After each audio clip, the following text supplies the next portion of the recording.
everyone, welcome back to Fighting Spirit Film Festival. It's our 10th anniversary, and I have a special guest with me today. Please introduce yourself. Hi, my name's Nathaniel. I'm an independent documentary journalist, and I recently won the Fighting Spirit Best Documentary Short. Can you describe yourself in three fictional characters? Clarence Worley from True Romance, Ash from Evil Dead, and Travis Bickle from Taxi Driver. From being a child actor to filmmaker and comic book writer, talk us through your creative beginnings and how you found your path. My earliest memories of being into film, my parents sent me to theatre school in London when I was about 9 or 10 years old. I got to do some acting work there.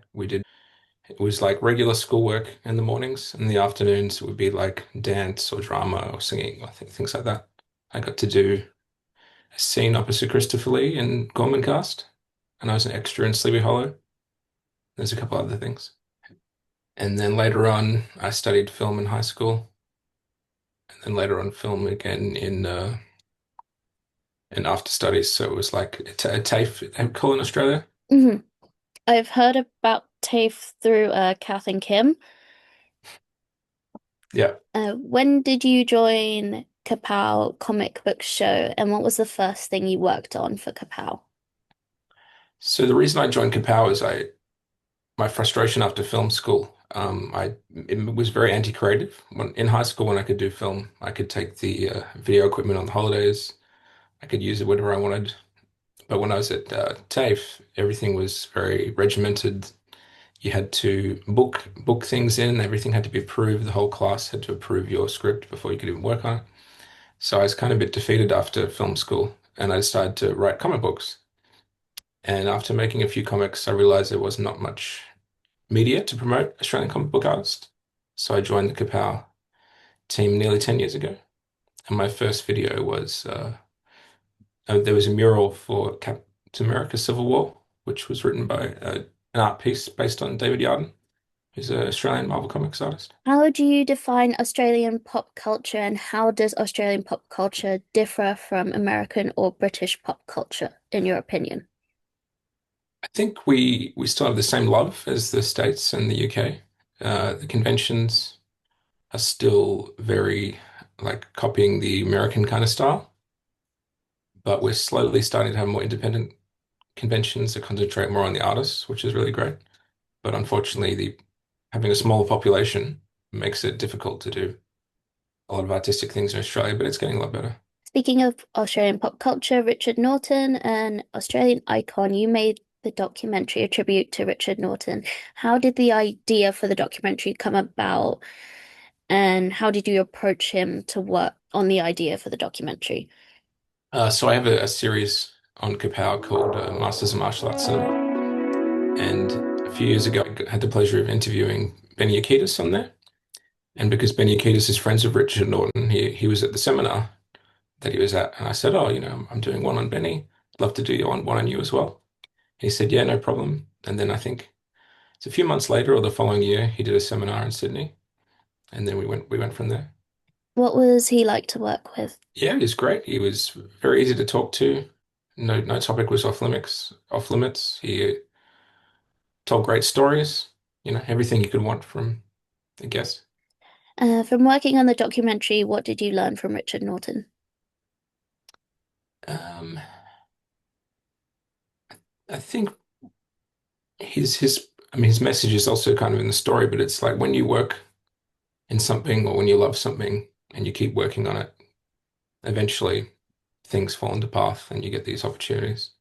And he said to himself, ended up working with Chuck Norris and people like that, and then later on with Jackie Chan. It's just being passionate about what you do. It's like the earth finds a way of joining everything together, and I've witnessed that myself over the years, interviewing different people and different opportunities have come along. How did the passing of Richard Norton affect the documentary? Yeah, so I originally released it as an episode on Masters of Martial Arts Cinema, and then 2 weeks later he passed away.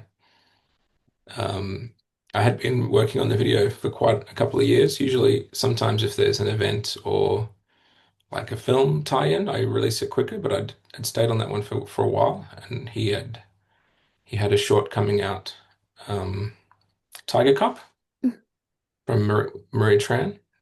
So I thought I'd help tie it in with that and finish off the video. And then shockingly, 2 weeks later, he'd passed. So when I submitted the documentary version, I just changed the ending a bit with some nice little some notes about what had happened and some quotes from his close friends. What was your editing process for a tribute to Richard Norton, and how did you acquire the archival footage and photos? Yeah, a lot of my editing stuff I approach the same way. I look for the story in the conversation. I do my best to add the B-roll to help tell the story. I'm fortunate, and a lot of stuff on his Facebook was already there, and some of the fight scenes were quite easy to acquire. Um, but yeah, it always takes a while, especially if someone is from a different time period. He's from the 60s and 70s, so some of the stuff gets harder to find, but I'm pretty happy with the final result. What was the best feedback you received for the documentary? I mean, apart from winning the competition, yeah, everyone was really supportive. A lot of people were really looking forward to watching it, and the people had seen it really, they were really happy with it, and they said it was a really nice piece and tributed him well. What was your favorite part of the final edit? Um, I think just his summary at the end, it's a really there's a lot of passionate people in this industry, and it's kind of gives closure to what what you want to do in life, and a lot of things take time. And even like in the comic world, a lot of the artists I speak to, they're generally doing something for 10 years, and then bang, that's when your kind of big break comes. So you just have to be patient and love what you do. Do you have any upcoming projects you can tell us about? Yeah, I've got a couple of Masters of Martial Arts cinemas in the works. I've got one for Rachel Lashana from Kickboxer, and I've come across some footage of Chuck Norris from a convention in Australia. It was from 2018. I'm trying to turn that into a piece. And I'm just in the process of working on another series called Undercover Geek, and it shows different entertainers that have like a geeky pop culture side. That's with one of my favorite hip hop artists, Dari the Rugged Man. So I was in Berlin last week shooting that. I'm just editing that now. And for comics, are there any comics you can tell us about that you've got in the Uh, works? that's been on hold for a while, but I did write The Vagabond, which was about a homeless vigilante, and one called Restless in Space, which is a Mexican luchador on a spaceship. That's really cool. Now it's time for speed round. You have 10 seconds and you pick one film for each question. Okay. What was the last film you watched? The last film. Sorry, it's not very speedy. I have to look at my letterboxd. Oh, it was Frankenstein, the Guillermo del Toro version. What short film have you watched that you wish was a feature film? Um, I think one of the ones I saw at the Fighting Spirit Festival was probably the vampire one. That was Mix. I forgot the name of it, but it was very. I definitely watched a whole film of that. Father's Day by Miko Loppinen. Yes, Father's Day. Yep. Yeah, Father's Day at the Fighting Spirit Festival was a really cool martial arts vampire film. I'd love to see an hour and a half version. What is your favorite cult classic film? Um, RoboCop probably. It's made the year I was born. It's got all the elements of a superhero film, even though it's not based on a comic. And the social commentary gets more and more relevant every year. So yeah, it's probably one of my favorite films. What underrated film do you think deserves more attention? Underrated film. Uh, was quite Under the Silver Lake. I think that was very interesting. It was his lead actor is one of played Spider-Man, the second Spider-Man, the British actor. Andrew Garfield? Andrew Garfield, yeah.